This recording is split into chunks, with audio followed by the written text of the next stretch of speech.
I think the ridiculous notion is for either one of you all to have the audacity to believe that you understand what the experience is to be.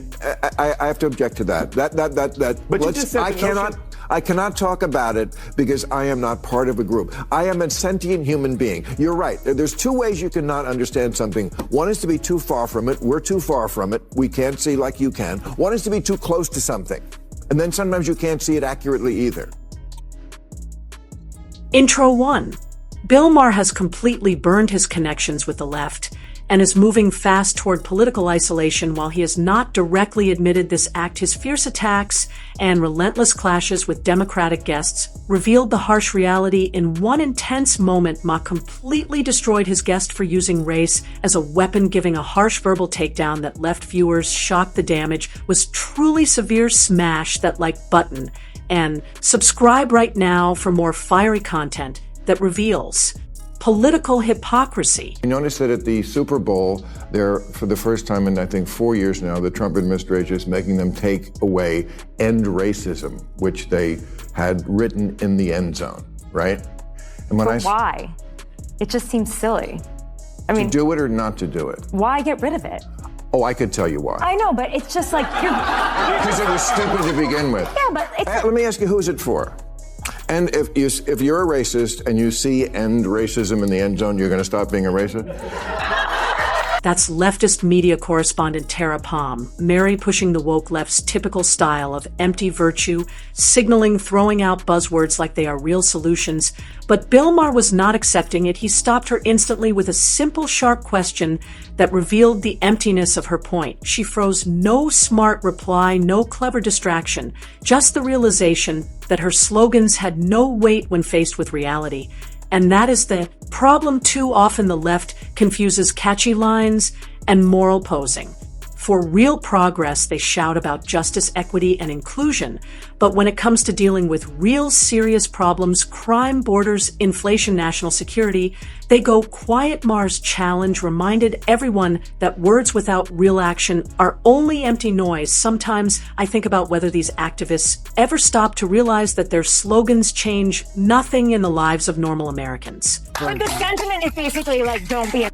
But I think it's an to nag us during a football game about something that doesn't change anything or any. If I'm not a racist and I see it, it doesn't matter. And if I am a racist, it's going to make me more of a racist. Like, I think if you write "don't be an on the end zone," everybody will agree with that. Now, for those who might not be watching closely, the "end racism" slogan did not disappear because the president snapped his fingers. It faded because corporate America finally woke up from its woke-driven haze. For nearly a decade, CEOs and PR teams bowed down, covering everything with empty slogans and rainbow logos just to satisfy the Twitter mob and fringe activists. It was never about solving anything. It was about survival in a culture controlled by outrage. But here is the twist: the tide has shifted. The woke influence has weakened, and companies are quietly pulling back, abandoning empty virtue signals and returning to their original messaging, meaning the mob does not scare them anymore, and the fake pandering is now out of style. Under the previous administration, we would have inquiries. We would request information. We would want cabinet secretaries and assistant secretaries and deputy secretaries to come before committee. We would send letter after letter after letter and get no response. The Biden administration operated literally in the shadows. They would not tell you anything that was going on. At least Donald Trump puts it out in the litany of orders that come out that day. Here's what we're doing today. We're going into the Department of Justice. We are taking these attorneys and they are under supervisory review, or however they choose to phrase it. You knew nothing that was going on in Joe Biden's presidency. Meanwhile, these same people have the nerve to call themselves the defenders of democracy. But what kind of democracy hides the truth from its own citizens with them? Transparency is an illusion. Every story is covered in secrecy, every press event carefully arranged, every narrative twisted. And when they finally decide to speak, it is never the real truth. It is just another layer of manipulation and deceit. For the Democrats, the more closely you look, the less you actually find, because behind the curtain, it is all smoke, mirrors, and political performance. Compare that with Trump, who, whether you agree with him or not, built his image on promises kept. Democrats, on the other hand, are experts at breaking promises. Just look at Biden, who promised he would respect the rule of law and let his son face justice. Yet when the critical moment arrived, he used his influence to protect him. Classic hypocrisy. Bunch of privileged mean girls complaining about privilege and trying to make fetch happen. What a shocker that the people who see everything through the lens of race and sex see their election loss as a result of racism and sexism. Yes, if only we weren't so irredeemably unenlightened, we would have elected a black president by now. Oh, what, we did? Oh, right, and then re-elected him. Maybe you missed it because it wasn't on TikTok. Bill Maher did not stop. He kept going after Terap Mary for doing what so many on the left keep doing, closing her eyes to reality and reducing every problem to the same old angle of race. And it is the same tired script the Democratic National Committee has been using for years. Divide people into groups, play identity politics, and hope no one notices the absence of real answers. But America is not falling for it. Any more voters have figured out the game, and the DNC's favorite plan is starting to look more like a bad repeat than a real strategy. The sad part is they refuse to move away from that position. Instead of changing, they are holding on tighter, sticking to the same divisive stories that once gave them strength, but now show how empty they are. Maher's pushback only made the point clearer. This fixation on identity over real substance is a losing fight, and time is running out.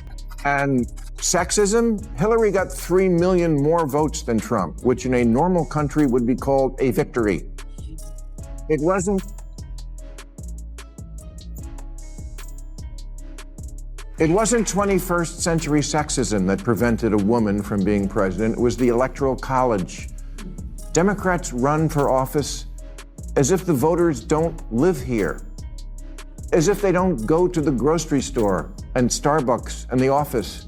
But they do. They live here. The Democrats love to spread the idea that America did not vote for Kamala Harris or Hillary Clinton just because they are women. It is their go-to excuse, a ready-made shield to cover their failures.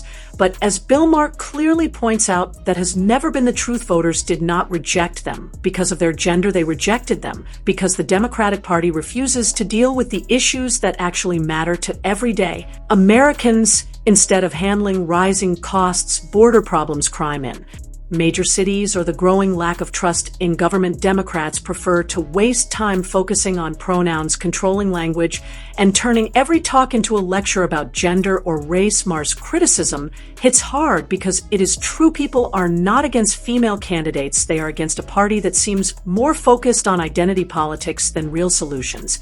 And that is why they keep losing ground. And they actually see women and people of color. And it doesn't look like some patriarchal, racist nightmare. Kamala spent 100 days telling voters, I know it feels like crime and illegal immigration are bad, but f*** your feelings. Look at this chart. Yes, there's a lot to not like already about the new regime, but maybe take 1 week to ask what you did wrong. The basis for Democratic campaigns has become, we're the smart people. That we know from the get. And that right there has always been the main problem with the Democrats. They walk around convinced they are the smartest people in the room. Anyone who dares to disagree with their view or refuses to accept their ideology is instantly labeled as ignorant, backward, or uneducated. It is an arrogance that flows through every speech, every debate, every media clip, on top of that they engage in endless moral posturing, lecturing the rest of the country as if they own the meaning of virtue. It is honestly sickening. This holier-than-thou attitude has not only made them unbearable, it has split the nation. Instead of convincing people, they shame them. Instead of creating unity, they push away anyone outside their circle. And in doing so, they have managed to alienate more than half of America, leaving a party that claims to be inclusive, but practices the politics of exclusion. Well, all you have to do is ask my father, who literally was shot in the Orangeburg Massacre, right? Who helped found SNCC, who marched with Marion Barry and Stokely Carmichael and Martin Luther King, and the list goes on and on and on. And he will tell you today that he feels like this country's at 1954. And so if you want to talk about somebody... But that doesn't mean it is. You said he feels that way. That's ridiculous. It is. And the moment you refuse to follow their beliefs or policies, Democrats instantly accuse you of wanting to pull America back to the dark ages. That is their favorite fear tactic, label anyone who disagrees as some kind of backward caveman. But the truth is America has come a very long way since the 1960s. Women not only vote, they hold powerful roles in Congress, lead Fortune 500 companies, and yes, run for president. We have even had our first female vice president, who is also a woman of color. That achievement alone proves the old stories no longer stand. America is not stuck in the past. It keeps moving forward, creating opportunities that were once impossible.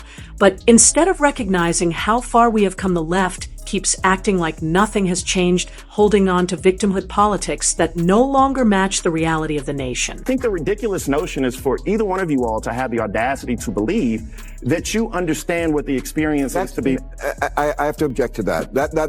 But you just said I cannot talk about it because I am not part of a group. I am a sentient human being. You're right. There's two ways you cannot understand something. One is to be too far from it. We're too far from it. We can't see like you can. One is to be too close to something. And then sometimes you can't see it accurately either. Bill Maher did not hold back when Bari sellers started moving into race-baiting territory. Sellers claimed that people of a different color could never really understand what Black Americans go through.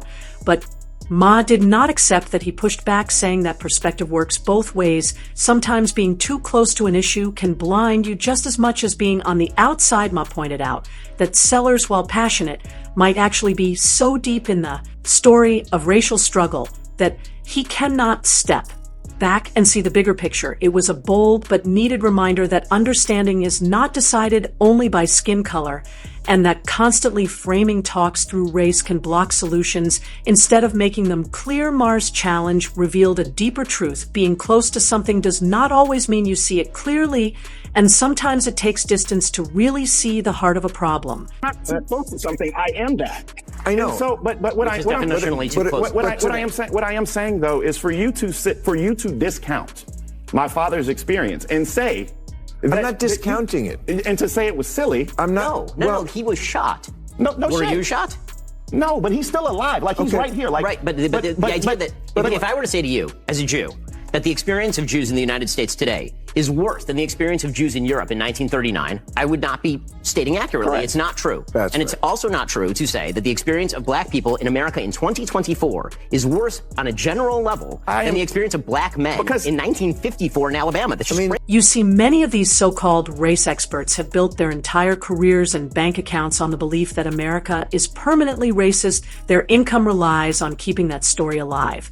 So, of course, they will say anything, twist facts, exaggerate stories, and stir outrage to protect their position. If the talk ever shifted toward recognizing real progress, their influence and money would disappear overnight. But here is the uncomfortable truth. They refuse to accept Black lives in America today are clearly better than they were decades ago. Opportunities that were once impossible are now reality in politics, business, entertainment, and education. We have seen Black mayors, governors, senators, billionaires, CEOs, and even a two-term Black president. That does not mean challenges do not exist, but pretending nothing has changed is dishonest deep down. They know it, progress is real, but admitting it would destroy their business and the left holds on to empty slogans, race baiting, and moral posturing while ignoring real progress and real problems. Maher's challenge showed their weakness. Empty stories cannot replace substance. America has come far, but Democrats refuse to admit it because their power relies on pretending otherwise. And with that, we end today's video. If you enjoyed it, then hit the like button and subscribe to this channel for more videos like this. Thanks for watching, and see you in the next.